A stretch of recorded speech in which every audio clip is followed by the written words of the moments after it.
Bonjour Sabine, on se trouve ici au Jardin des Thermopyles où tu distribues chaque semaine tes pains. Auparavant, tu étais directrice de la Maison des Thermopyles. Qu'est-ce qui t'a amenée à devenir boulangère? Être directrice d'une pension de famille, c'était l'aboutissement de quelque chose dans ma vie où j'étais vraiment très passionnée par la dynamique collective. Et la pension de famille, c'était une belle aventure collective, tout un quartier qui a participé.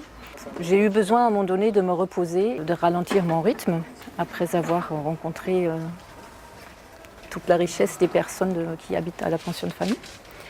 Et je suis partie en voyage sabbatique. Ça m'a reconnectée avec la nature et ça m'a fait prendre conscience que j'avais envie en fait d'être dans une plus grande créativité et liée dans une activité professionnelle, d'être liée avec la nature. En Sicile, j'ai découvert la farine. J'ai une révélation sur les farines paysannes en Sicile. Et dans les Pouilles, j'ai appris à faire du pain. Et pour la première fois de ma vie, j'ai réussi. Et je me suis dit, tiens, je pourrais intégrer ça dans ma recherche de nouveaux projets professionnels.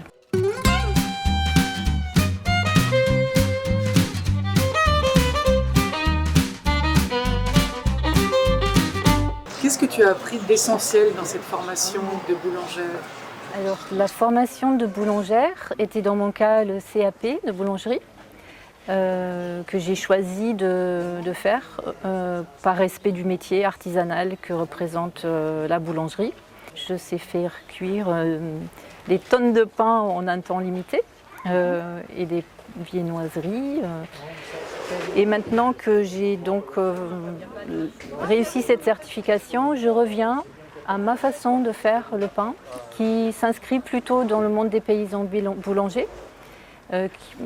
Qui travaillent avec des farines paysannes, des blés population.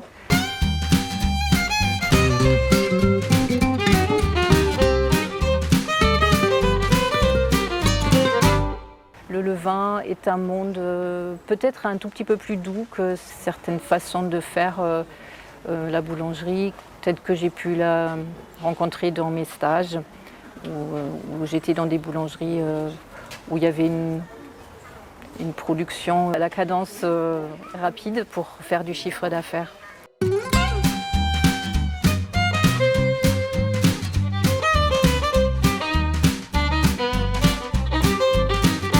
Mon univers du pain est celui des farines paysannes. Tes ventes passent essentiellement par la map du Moulin des Lapins. Pourquoi? C'est une de mes deux AMAP. Je suis très attachée à la solidarité telle qu'on peut la connaître dans une AMAP, Association pour le maintien de l'agriculture paysanne. Et c'est pour être en contact avec cette solidarité forte en tant que citadine avec les paysans, oui, que j'ai choisi de plutôt vendre en AMAP. Le monde entier pense à la guerre en Ukraine, à la pénurie au grenier de l'Europe, etc. Mais en fonctionnant en AMAP, dans les circuits courts, avec une alimentation locale, on comprend le sens que ça a d'acheter comme ça les produits qu'on veut manger plutôt qu'en grande surface. Parce qu'il n'y a pas quelqu'un qui décide à qui il va vendre, à quel prix les matières premières. On est juste dans une logique où les producteurs locaux, les productrices locales, elles ont des clients là où elles travaillent. C'est des grands moments de plaisir pour moi. Le mardi et le jeudi, je discute avec mes clientes, avec mes clients. Je suis heureuse quand je rentre chez moi de savoir quel pain ils mangent aujourd'hui. Et ça m'a beaucoup soutenue au début, quand je prenais mes marques dans le métier, pour avoir vraiment une production régulière, des pains fiables. Beaucoup d'indulgence et beaucoup de soutien.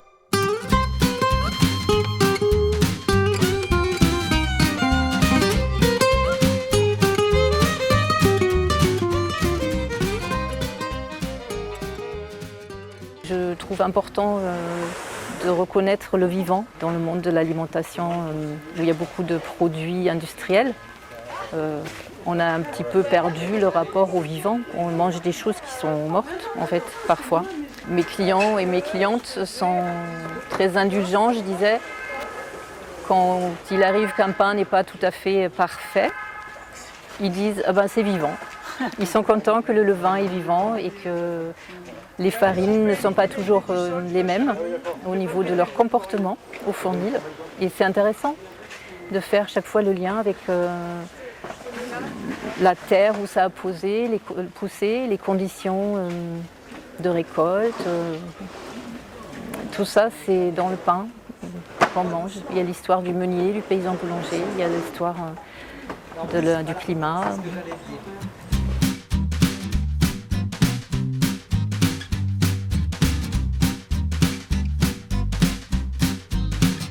Tes pains sont uniques également parce qu'ils portent chacun un nom que tu as totalement inventé.